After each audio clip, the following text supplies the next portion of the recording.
Capítulo 17. O perdão e o relacionamento santo. 1. Trazendo as fantasias à verdade. A traição do Filho de Deus se passa apenas em ilusões, e todos os seus pecados não são senão a sua própria imaginação. A sua realidade é para sempre sem pecado. Ele não precisa ser perdoado, mas desperto. Nos seus sonhos ele traiu a si mesmo, a seus irmãos e a seu Deus. No entanto, o que é feito em sonhos não é realmente feito. É impossível convencer o sonhador de que isso é assim, pois sonhos não são o que são devido à ilusão da realidade que lhes é própria. Só no despertar está a liberação total em relação a eles, pois só então vem a ser perfeitamente evidente que não tiveram em absoluto qualquer efeito sobre a realidade e não a mudaram. Fantasias mudam a realidade. Esse é o seu propósito. Elas não podem fazer isso na realidade, mas podem fazê-lo na mente que quer que a realidade seja diferente. Assim sendo, só o teu desejo de mudar a realidade é amedrontador, pois através do teu desejo pensas que realizaste o que desejas. Essa estranha posição, em certo sentido, reconhece o teu poder, entretanto, por distorcê-lo e por dedicá-lo ao mal, também faz com que seja irreal. Não pode servir a dois senhores que te pedem coisas conflitantes. O que usas na fantasia negas a verdade, porque, por outro lado, o que dás a verdade para que ela use para ti, estás a salvo da fantasia. Quando afirmas que tem que haver uma ordem de dificuldades e milagres, tudo o que queres dizer é que há certas coisas que queres manter longe da verdade. Acreditas que a verdade não pode lidar com elas apenas porque queres mantê-las à parte da verdade. Muito simplesmente, a tua falta de fé no poder que cura toda dor surge do teu desejo de reter alguns aspectos da realidade para as fantasias. Se apenas reconhecesse o que isso faz com que a tua apreciação do todo, que reservas para ti mesmo, tiras daquele que quer libertar-te. A não ser que o devolvas, é inevitável que a tua perspectiva da realidade seja deformada e incorreta. Enquanto quiseres que isso seja assim, a ilusão de uma ordem de dificuldades e milagres permanecerá contigo, pois estabeleceste essa ordem na realidade, dando um pouco dessa realidade a um professor e um pouco ao outro. E assim aprendes a lidar com uma parte da verdade de uma maneira e com outra parte de outra. Fragmentar a verdade é destruí-la, tornando-a sem significado. Ordens de realidade constituem uma perspectiva sem compreensão, um quadro de referências para a realidade, ao qual ela não pode ser realmente comparada de forma alguma. Pensas que podes trazer a verdade a fantasias e aprender que a verdade significa a partir das perspectivas das ilusões? A verdade não tem significado na ilusão. O quadro de referência para o seu significado tem que ser ela mesma.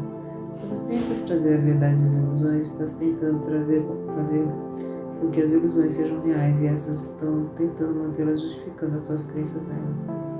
Mas dar ilusões à verdade é permitir a verdade ensinar que as ilusões são irreais e assim permitir que escapes delas. Não reserves nenhuma ideia separada da verdade ou estabeleces ordens de realidade que necessariamente te aprisionam. Não há ordem na realidade, porque tudo nela é verdadeiro. Que estejas voluntariamente disposto então a dar tudo o que tiveste fora da verdade, aquele que conhece a verdade e a quem tudo é trazido à verdade. A salvação da separação tem que ser completa, ou não será de forma alguma. Não te preocupes com nada, exceto com a tua disponibilidade para ter isso realizado. Ele o realizará, não tu. Mas não te esqueças disso, quando te perturbas e perdes a paz da tua mente, porque um outro está tentando resolver os seus problemas através da fantasia. Estás recusando-te a perdoar a ti mesmo por essa mesma tentativa. Estás mantendo a ambos afastados da verdade e da salvação. À medida que o perdoas, devolves a verdade que estava sendo negada por ambos, e verás o perdão onde o tiveres dado. Fim da leitura de hoje. Lição 140. Pode-se dizer que só a salvação cura. Cura é uma palavra que não pode ser aplicada a nenhum remédio. Que o mundo aceite como benéfico. O que o mundo percebe como terapêutico não passa de algo que fará com que o corpo esteja melhor. Quando tenta curar a mente, não vê nenhuma separação entre ela e o corpo. Onde pensa que a mente existe, portanto, as suas formas de cura têm que substituir ilusão por ilusão. Uma crença na doença toma outra forma e assim o paciente agora percebe a si mesmo como se estivesse bem. Ele não está curado, apenas teve um sonho em que estava doente e no sonho achou uma fórmula mágica para fazê-lo sentir-se bem, mas não despertou e assim a sua mente permanece exatamente como era antes. Ele não viu a luz que o despertaria e poria fim ao sonho. Que diferença pode o conteúdo de um sonho fazer na realidade? Dorme-se ou desperta-se, não há meio termo. Os sonhos felizes que o Espírito Santo traz são diferentes do sonhar do mundo, nos quais se pode apenas sonhar que se está acordado. Os sonhos que o perdão deixa a mente perceber não induzem a outra forma de sono, de modo que o sonhador passe a sonhar outro sonho. Os seus sonhos felizes são arautos do despontar da verdade na mente. Eles conduzem do sono ao gentil despertar, de modo que os sonhos desaparecem, e assim curam por toda a eternidade. A expiação cura com certeza e cura todas as doenças, pois a mente que compreende que a doença não passa de um sonho não se deixa enganar pelas formas que o sonho pode tomar. A doença não pode vir aonde a culpa está ausente, pois não passa de uma outra forma de culpa. A expiação não cura os doentes, pois isso não é cura, não é uma cura. Ela retira a culpa que faz com que a doença seja possível. Isso é de fato a cura, pois agora a doença se foi e nada resta para que ela possa voltar. Que a paz esteja contigo, que foste curado em Deus e não em sonhos vãos. Pois a cura tem que vir da santidade, e a santidade não pode ser achada onde o pecado é apreciado. Deus habita em templos santos. Ele é barrado ali onde entrou o pecado. No entanto, não há lugar onde ele não esteja, e assim o pecado não pode ter nenhum lar no qual se esconder da sua beneficência. Não há lugar onde a santidade não esteja, e não há lugar onde o pecado e a doença possam habitar. Esse é o pensamento que cura. Ele não faz distinções entre irrealidades e nem busca curar o que não está doente, sem ter em mente onde está a necessidade da cura. Isso não é mágica, apenas um apelo à verdade que não pode falhar em curar e curar para sempre. Não é um pensamento que julga uma ilusão por seu tamanho, sua aparente gravidade ou por algo relacionado à forma que torna. Meramente focaliza o que é e sabe que nenhuma ilusão pode ser real. Não tentemos hoje buscar a cura do que não pode sofrer nenhuma doença. A cura tem que ser buscada onde ela está e então aplicada ao que está doente, para que isso possa ser curado. Não há remédio que o mundo forneça que possa efetuar qualquer mudança em qualquer coisa. A mente que traz ilusões à verdade realmente mudou.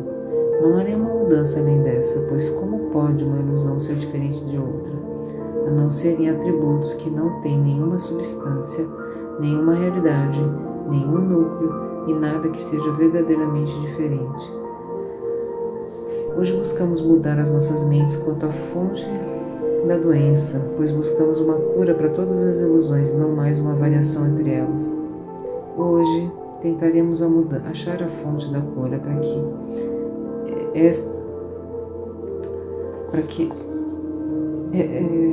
hoje tentaremos achar a fonte da cura que está em nossas mentes, que o nosso Pai lá colocou para nós.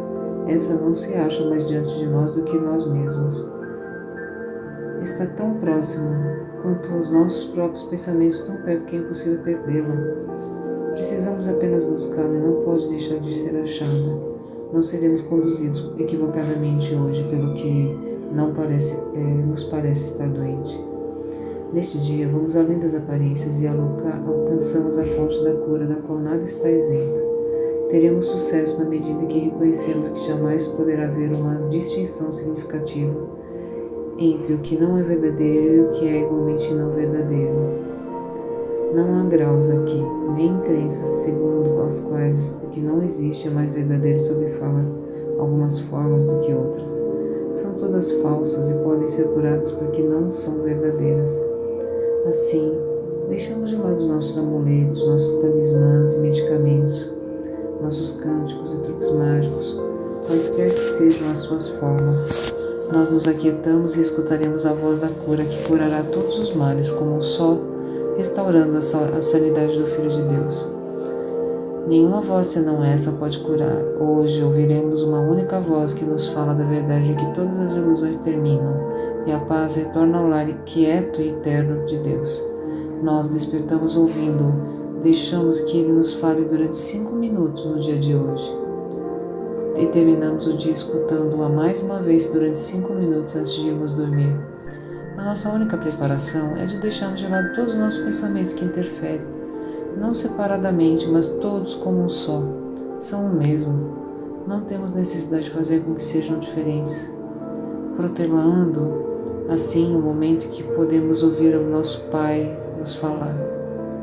Estamos ouvindo agora, hoje vimos a Ele com nada nas mãos, a que nos apegarmos, com os corações elevados e as mentes à escuta, oramos. Pode-se dizer que só a salvação cura. Fala conosco, Pai, para que possamos ser curados. E sentiremos a salvação nos cobrir com suave proteção e com uma paz tão profunda que nenhuma ilusão pode perturbar as nossas mentes, nem oferecer-nos provas do que é real. E isto que aprenderemos hoje, e quando o relógio bater a cada hora, tomaremos 1 minuto para fazermos a nossa oração de cura e ouvir a resposta à nossa prece nos ser dada, enquanto esperamos no silêncio e na alegria. Esse é o dia em que a cura vem a nós. Esse é o dia em que a separação chega ao fim e nos lembramos de quem realmente somos. Fim da leitura do exercício de hoje.